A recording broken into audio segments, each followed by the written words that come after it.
Hey guys, welcome back to the video. So today, I still didn't get this cover off the engine. So what I'm doing instead is I installed some lights overhead so we can see our beautiful workbench. There were, I think there was fluorescent tube lights above here before.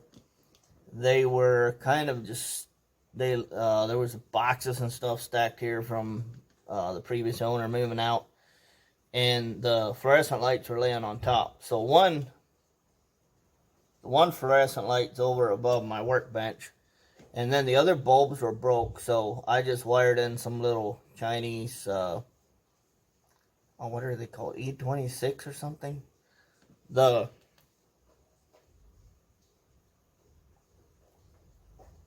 Where'd it go? That's some light bulbs set aside here. Anyway, screwing lights. So I screwed in some little 5-pedal ones. They're about this big around, little short pedals. So,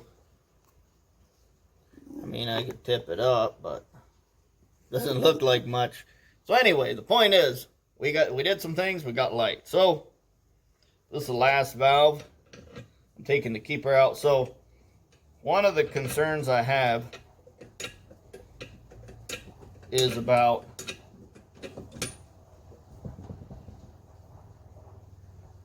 I hear a car pulling in, so we'll see what that's all about. I want to fix the umbrella seals. We got dual valve springs. That's pretty cool. So we're going to keep the valve springs together. Probably put them in a bag. I have to go get one. Alright, so I don't know. That's that step. Let's get set up and do the other one.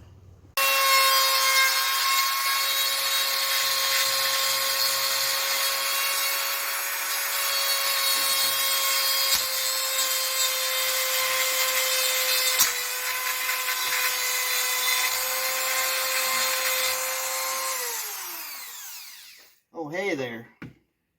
Didn't notice you watching. So I got carried away. So obviously with all the oil this was burning,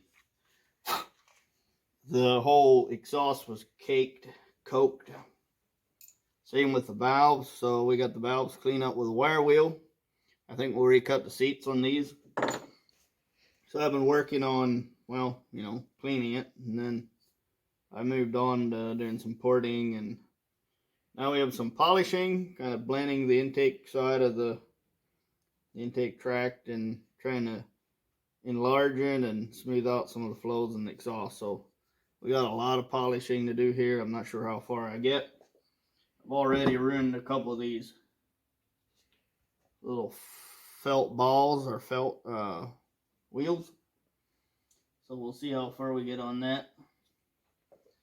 And that's how far we got. So haven't worked on the cover yet, but we're working on the head. I noticed we got a little bit of meat. I'm almost tempted to try and go another. Well, if I had a head machine, I'd cut it down 10 thousandths and up the compression, which is already pretty high. So that's it. Let's carry on.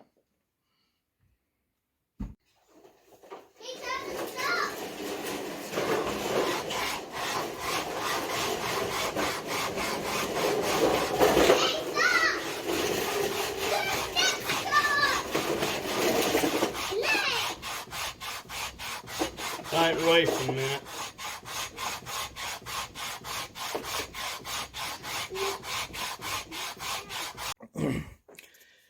Hey guys, welcome back. We have got the side cover off. So yes, you saw me hit it with a hammer, and well, I just switched to a bigger hammer. So oil sales, get a bigger hammer, and it worked. It was just stuck on there pretty tight. That's all. So there's we've disassembled some things. So first I wanted to show you the shaft.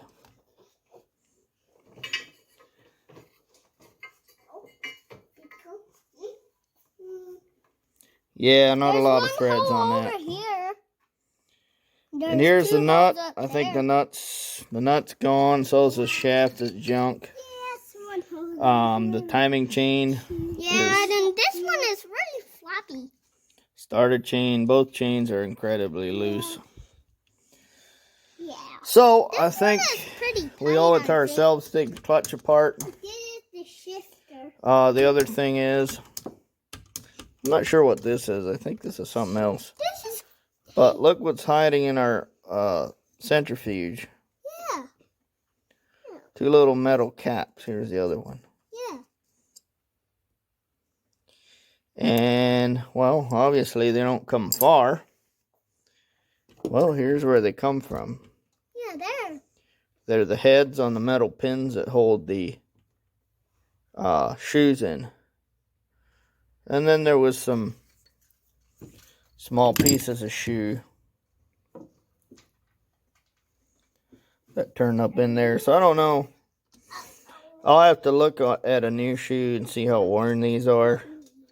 There really wasn't a lot of slipping in here. Also, I thought this was a transmission side. No, Sheldy, no. Sheldy, no. Don't shift. Don't wiggle it around and get hit on your head. Yeah. Oh, the head's loose. Or the jug. See. So. That comes apart when you shift. Yep. So this arm here pushes the clutch. This is the clutch right here. Yep. And then apparently on the other side of the engine is where your tranny is, and it shifts. So we're going to have to get a new shaft. We're going to make a list of parts and spray this down, move to the other side.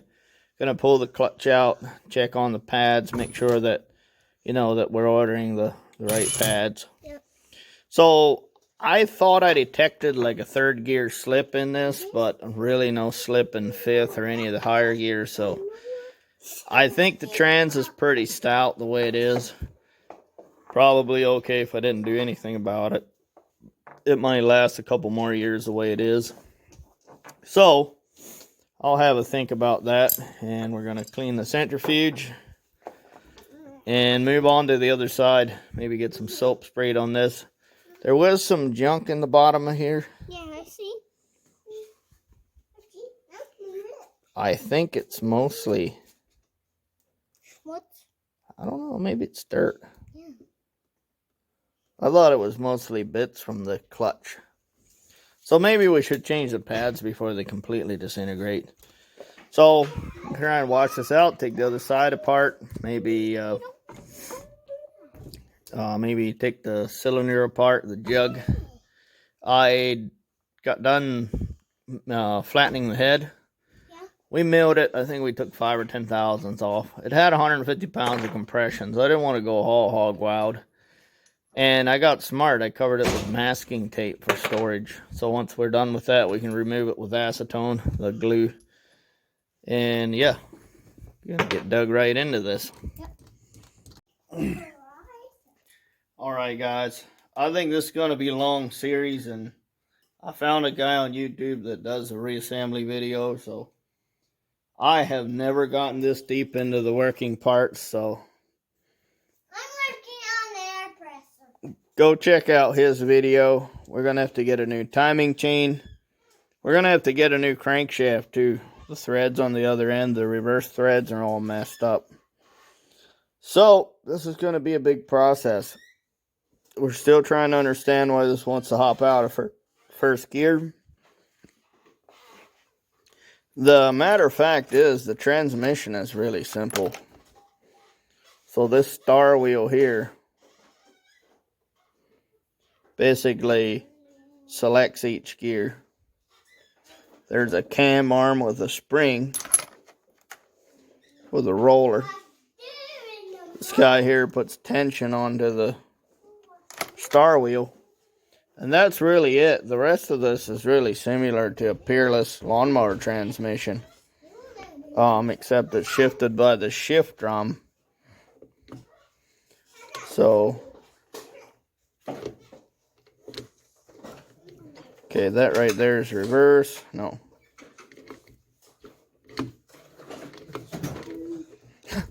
I don't know. I have to figure it out again. But looks like we're doing piston rings for sure. Well, new crankshaft. It's going to be a long and a tiresome process. Gonna have to get new gaskets. Probably clean everything. So maybe what I'll do, since I've got all of this stuff, maybe we'll get a big tote, like a big tote full of warm soapy water, and we'll just try and soak everything and wash it. Shouldn't be a lot of dirt to clean out of this, but once again, we want to make sure it's very clean, and then keeping track of these little spacers is really hard. This one goes on the other end of this shift drum, so hopefully I can remember that. So anyway, guys, this is all we got done for today. I'm proud of the progress we made, and I'm also terrified of what's ahead. The cylinder looks pretty good, and I guess probably piston rings is going to be it. The rings look really nice. So one of the things that was kind of funny is this piece right here that somebody handcrafted.